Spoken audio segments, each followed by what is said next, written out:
garde-côte djiboutienne est la dernière force de sécurité du pays. Créée en 2010 par décret présidentiel, elle vient sous tutelle du ministère des Infrastructures et des Transports. La garde-côte djiboutienne est chargée dans ses différentes missions d'assurer la sécurité et la sûreté de l'intégrité du domaine maritime djiboutien et celui du passage très fréquenté du détroit du Bab el-Mandeb. Au-delà de ses missions de prédilection, la garde-côte reste activement très engagée dans les activités socio-économiques du pays et soutient la population dans les moments difficiles.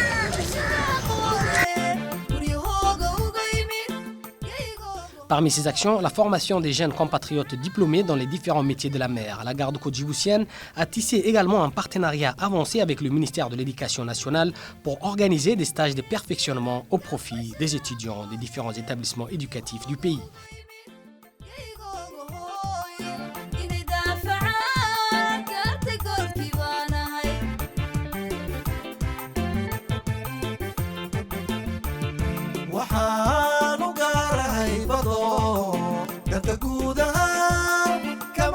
Pour les plus jeunes d'entre eux, une sortie pédagogique en mer leur est offerte régulièrement, une sortie conjuguant plaisir, savoir et sécurité. La joie des écoliers est immense et la visite à la garde-côte est devenue, même pour certains, une source de motivation.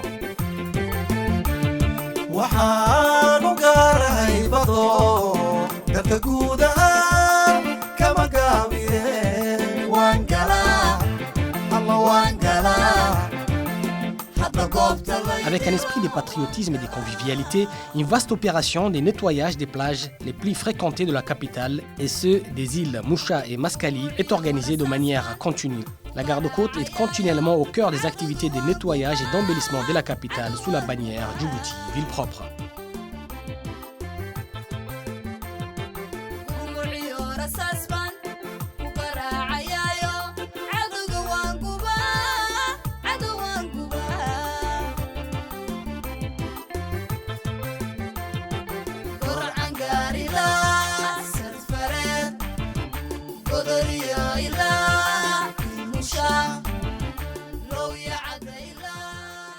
Quand il s'agit de faire don de soi, la garde-côte ne rechigne pas. Afin d'apporter son soutien aux compatriotes vulnérables de notre pays et face aux besoins réels, la garde-côte djiboutienne, sous la houlette de son commandant, le colonel Waïs Omar Boghoré, organise tous les 2 ou 3 mois une opération de don de sang afin de sauver les vies de leurs compatriotes qui se retrouveraient dans une situation grave.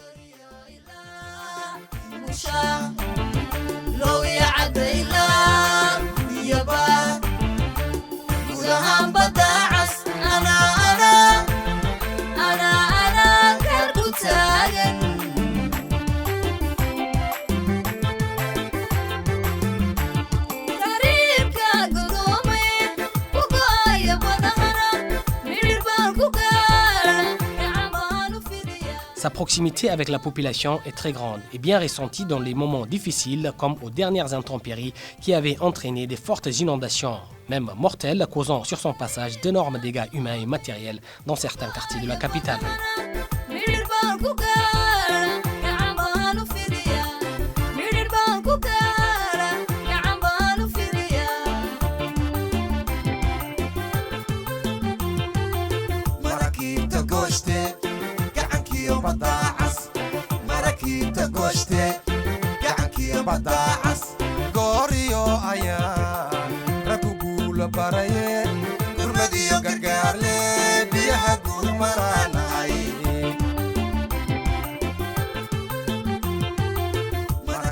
La pandémie du Covid-19 a marqué les esprits. Lors de cette pandémie qui avait paralysé le monde entier, la garde-côte djiboutienne a joué son rôle en répondant à l'appel national avec une mobilisation exceptionnelle de l'ensemble de ses effectifs et de ses moyens logistiques.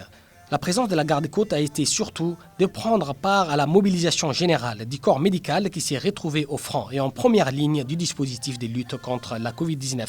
Les médecins, les infirmiers, aides-soignants et laborantins de la garde-côte ont ainsi avec abnégation, professionnalisme et sérieux, discipline et sacrifice pris part aux opérations de dépistage, de suivi et de traitement aux côtés de leurs collègues dans tous les centres médicaux destinés à la lutte contre la pandémie sur le territoire national. Ils ont aussi pris part au transfert des malades du Covid depuis les régions du nord de notre pays, afin d'éviter une propagation exponentielle du virus.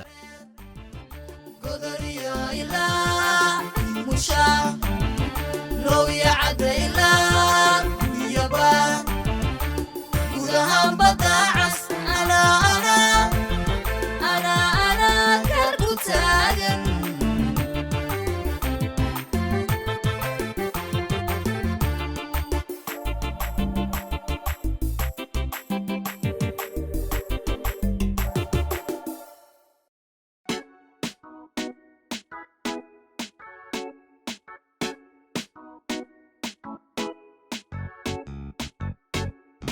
La garde-côte joue un rôle primordial dans l'évacuation des malades depuis le nord. La rapidité de leur service, facilitée avec l'air vedette rapide, en fait de l'institution un outil incontournable dans ces domaines. Ainsi, le transfert de malades reste régulier pour évacuer en permanence les patients des régions du nord du pays nécessitant une prise en charge adéquate dans les grands hôpitaux de la capitale.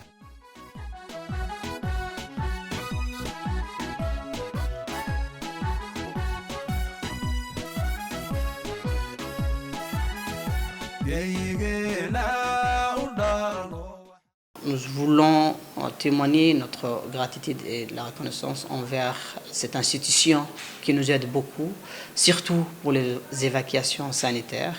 en cas d'urgence vitale. En effet, comme nous sommes dans une région très éloignée et que la route Djibouti-Obok est très pénible des fois pour les patients qui ont des urgences vitales, nous sollicitons la garde-côte, des fois tard dans la nuit, des fois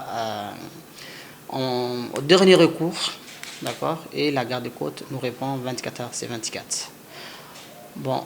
je tenais à remercier la garde-côte pour l'effort, pour le sérieux du travail, et le colonel Waïs, le commandant de la garde-côte, pour le travail qu'il fait. En même temps, je tenais à remercier aussi les commandants à Dawa qui répondent toujours à nos appels aussi, et toute l'équipe de la garde-côte pour leur disponibilité et leur appui lors des urgences vitales. J'aimerais témoigner de notre gratitude et reconnaissance en tant que médecin-chef de la région sanitaire de Tadjoura dans les interventions qu'ils font pour les évacuations médicales, étant donné que nous sommes dans une région qui est sur des grands corridors, donc entre Tadjoura, Éthiopie, et Djibouti, Tadjoura. Nous sommes souvent confrontés à des accidents de voie publique qui sont des fois très graves, et l'intervention des gardes-côtes djiboutiens dans le cadre des évacuations médicales vers les hôpitaux de Djibouti est quelque chose de très important et qui sauve des vies. J'aimerais aussi remercier le colonel Waïs et tous les officiers et de la garde-côte et de leur disponibilité 24 sur 24 heures. C'est quelque chose qui nous est très cher et très important. Nous avons des malades des fois qui ne peuvent pas arriver à Djibouti s'il n'y aurait pas eu les interventions donc, de la garde-côte djiboutienne. Nous disons merci beaucoup des fonds de cœur.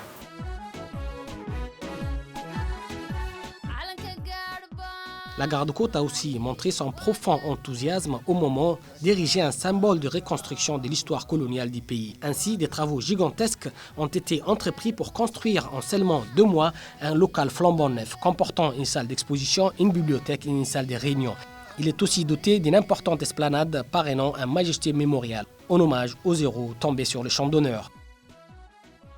Inauguré par le président de la République, M. Ismaïl Omar Guelleh, le dimanche 26 juin 2022, le mémorial du barrage de Djibouti est consacré à l'histoire d'une des périodes les plus douloureuses du combat de notre société pour l'indépendance nationale.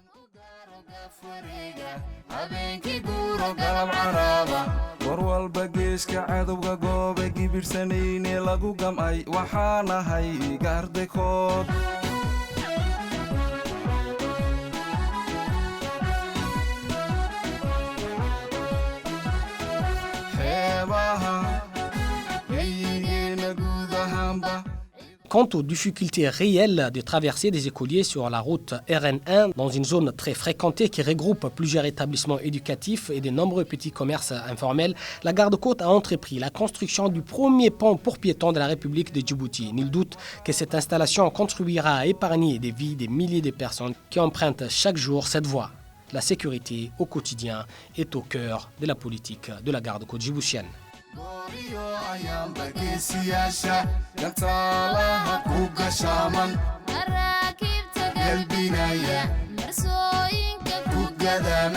أمان كل جود كسران وحنا هاي جيشك koodka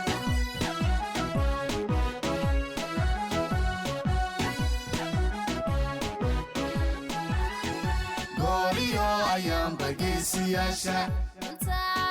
ku gashaaman maraakiibta galbinaya marsooyinka ku gadaaman ammaankooda guud ka saaran waxaan ahay gesha howlgalkooda la gudoomi gaardikoodka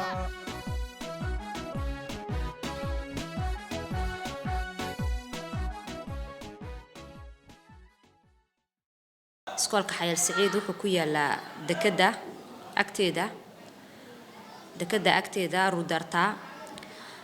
marka halis buu u ahaa ubadku markay soo talaabayaan subaxii iyo galabtii waxaa sanadkan nagu jadiida bridge amba pont loo sameeyey ay ubadku dul korayaan oy dusha sare soo marayaan oy soo dhaadhacayaan iyagoo baabuurays arkin iyagoo dekadii soo dhex marin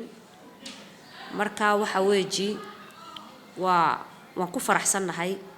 waalidku ku faraxsan yahay annaga wasaaradda tacliintu xoog baan ugu faraxsannahay khatar bay dekadaasi ku haysay ubadka yaryar waan ku faraxsannahay boonga meesha laga dhisay oo amarkii madaxweynaha ay tahay mudane Ismaaciil Cumar Geli gaardakoodkuna ay si degdeg u fuliyeen oo waqti yar kooban oo ay ku dhiseen bridge-kaas waxaanu u celinaynaa aanu ka leenahay waad mahadsan tahay mudane madaxweyne talabaad waxaan leenahay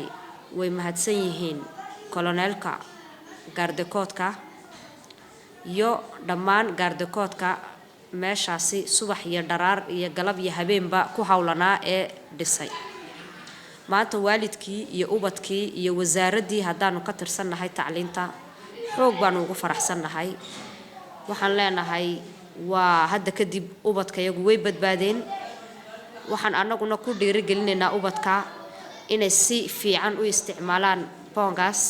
oo dhinaca ka koraan si ay dhinaca kale si degdeg uga dhaadhacaan iyagoo insha Allah aan ku ciyaarin oo si fiican u isticmaalaya waxaan kan uga hadlayaa kaabadana noo sameeyay oo madaxweynaha Ismaaciil Cumar Geli noo sameeyay waxaa leenahay aniga khayrkee waan ku faraxsannahay meeshana noo sameeyay tikadii laga talaabay aksidoonyaashii dhacayba ayaan ka badbaadnay marka haddana waxaan salaamayaa korneelka gaardakoodka korneel wacays Cumar Boqorre waxaan ku leeyahay adiguna waa maasantahay waxaan ku faraxsanahay annagoo maanta noo dhisay koroneelkiina waa koroneelka xeebaha gaardakoodka annagoo kuna dhisay fikradda madaxweynaha una ku dhisay kaabadiina xornimo ku marno sidaa doonana u marno waqtigaa doonana iska soo marno teeda kalena farxad bay noo tahay inaan kaabada mar waliba marno aksiidaanka waa ka badhaanay dadku baawrta jiida waa ka badhaanay si nafisana u marnaa imika waxaan ka dhigaa kolleejka xayl saciid belbela marka waxa weeye waxaan ka hadli doonaa insha Allah taala faa'iidada ay leedahay kaabadan la dhisay ama bridge-kan la dhisay ee laga dhisay iskoolka hortiisa marka ka belbelahan aad buu fiican yahay iyo maritaanka marka loo eego maxay meeshan waa dariiq aad u culus laba iskool baa jira iskoolka barwaaqade ee maaragtay iskoolka hoosa iyo kolleejka xayl saciid iyo liiga halkan maxay ahaydeen tikniga iyo maxay ahaydeen marka lagu daro geeda ariga marka meeshaas saa loo eego waxay u baahan tahay zaxmad badan baa ka jirta ama waxa ka jira maxay culays badan baa ka jiray xagga maritaanka sidaa darteed waxa la hirgeliyay oo kaabad ama maxay bridge la maro oo ay ciyaalku maraan iyo dadku inta ay maraan markaas ilaahay maadiis way waxaan ugu mahadnaqaynaa arrinkaasi madaxweynaha jamhuuriyadda Djibouti Sayid Ismaaciil Cumar Geli iyo marwada koowaad Sayida Khadra Maxamuud Xayd ilaahay labadooda xafido labadaba ilaahay maartay nabad geliyo waxaan ugu mahadnaqaynaa sida kale ay wadanka u hogaamiyaan waxaan kaloo mahadnaqaynaa groupka gaardakoodka ee hirgeliyay waxaana u madaxa korneelkooda Sayid Wacays Cumar Boqorre isna ilaahay miisaanka xasanaadka ugu daro saadarteed imka hoosta baabuurtii baa loo daayay dushana maxay hayday waxa loo daayay ciyaalka iyo dadka ma aragtay maraya kadaalika waxa la sameeyay oo kale ilaala jirta meesha lagama tagin meesha intii la dhisay lagama tagin waxa jirta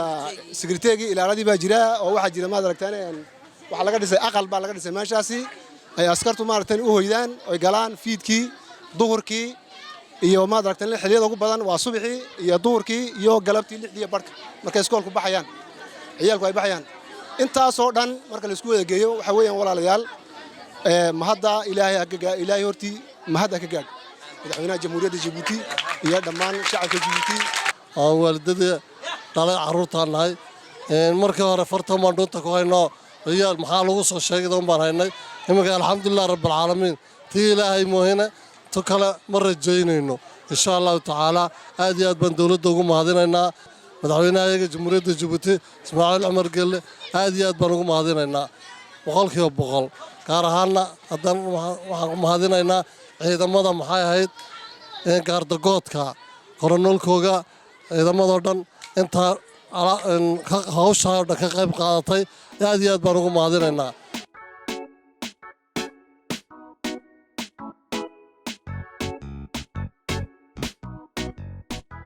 La garde-côte a également participé à la remise en état du stade El Hadj Hassan Goulet en installant notamment des nouveaux sièges dans les tribunes, rendant ainsi plus confortable le suivi des matchs pour des milliers de passionnés du ballon rond.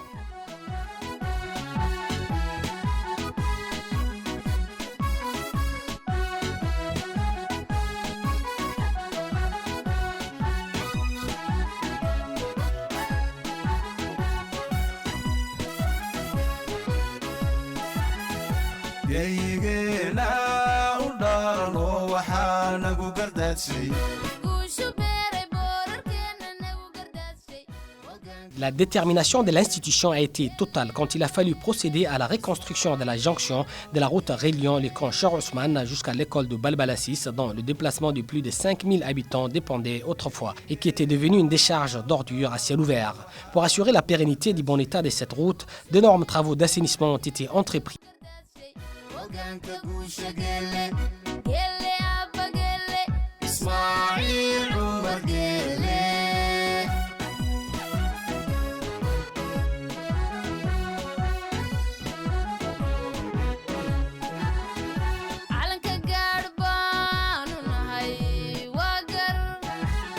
Gashaan qarankaanu nahay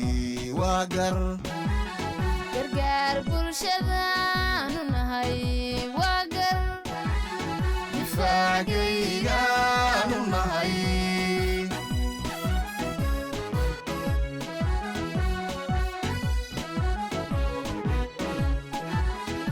calanka gaadh baanu nahay waa gashaan qarankaanu nahay waa gargaar bulshadaanu nahay waa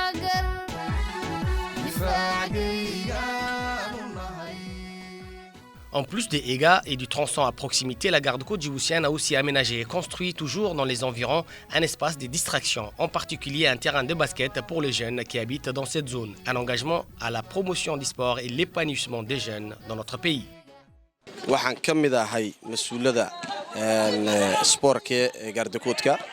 halkan aan joogo maanta waa xaafadweynta Balbala gaar ahaan eega kaartiga Tarayska halkan waxaan maanta ka fulinaynaa formation muddo 7 noo socday oo ku soo khatimeena formationka oo ka qaybsanaa volleygi handballki iyo basketkii oo ka qaybsanaa annagoo oo fulinayna amarkii madaxweynaha si maanta dhalinyarta loogala dagaalamo waxa la wixii mukhadaraada amba maandooriyaha amba wixii bila camala dariiqyada fadhiya si aan uga soo kicino dhalinyarta aan sportka u soo gelino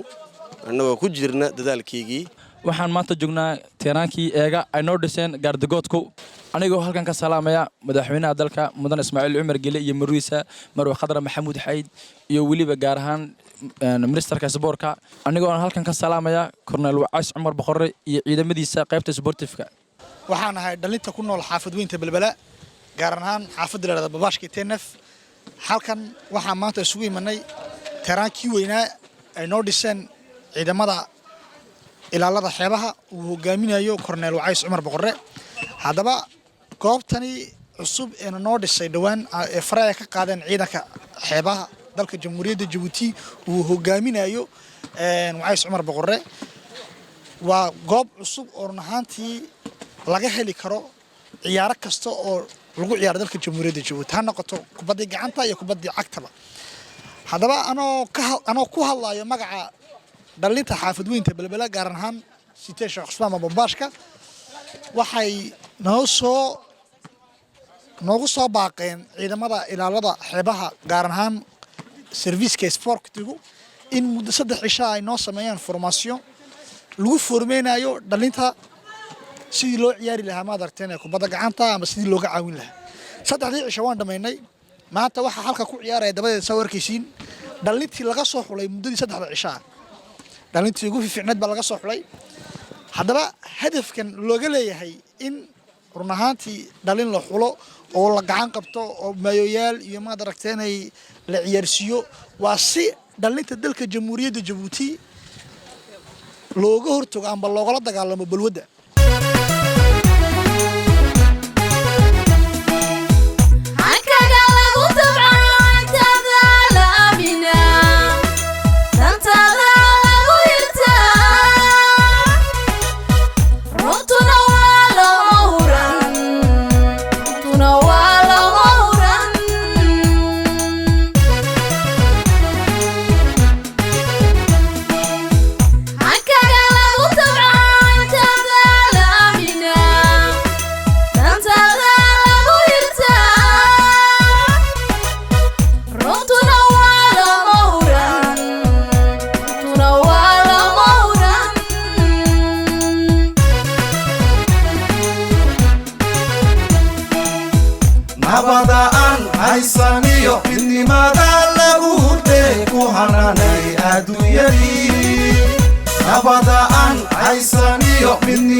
bulshadu ma hilmaamayaan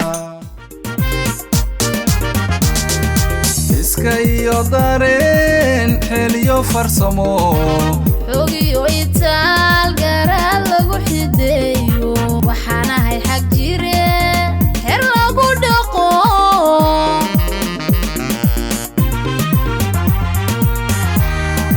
iska iyo dareen xeliyo farsamo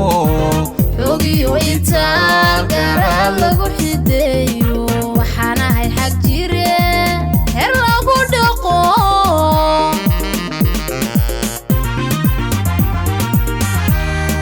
xagga loo socdiyo dunidan isku xidhan xubin buuxdayo xulafaanu nahay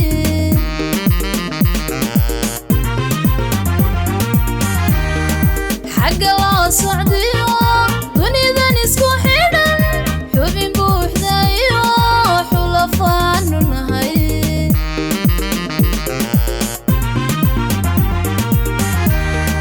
xulkii qarankayo waxaan ahay xaqiiq ciidan xoogano waxaan xuladaadiyo xabadow sitaa madxulaha ka lahaa burcad xaarufaha xolow lahayn xamaan gurtaa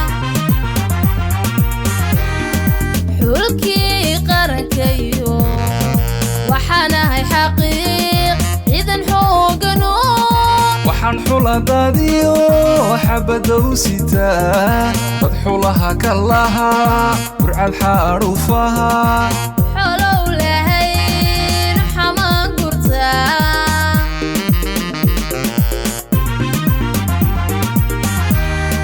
xadhka goyska iyo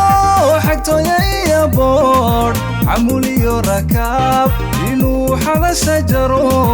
suuxaytayo xeebaha dalka xasiloonidooda diraskow xidhnahay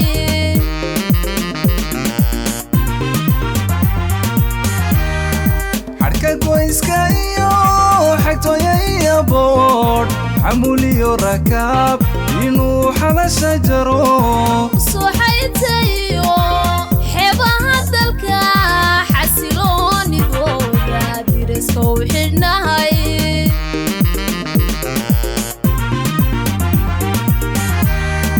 maryo kama xidho waxaan xaaxidiyo dhaxantuu xamilay xogaya mas-uul xilkayaga sidiyo xanaaneeyayaal cilminagu xakuma nooxaydano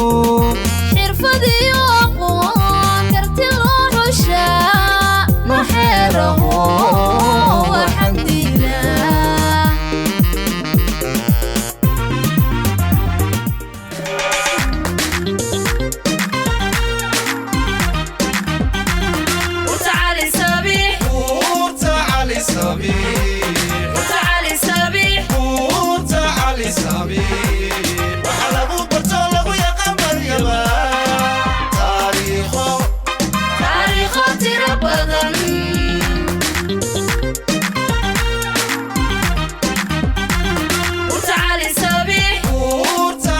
صبي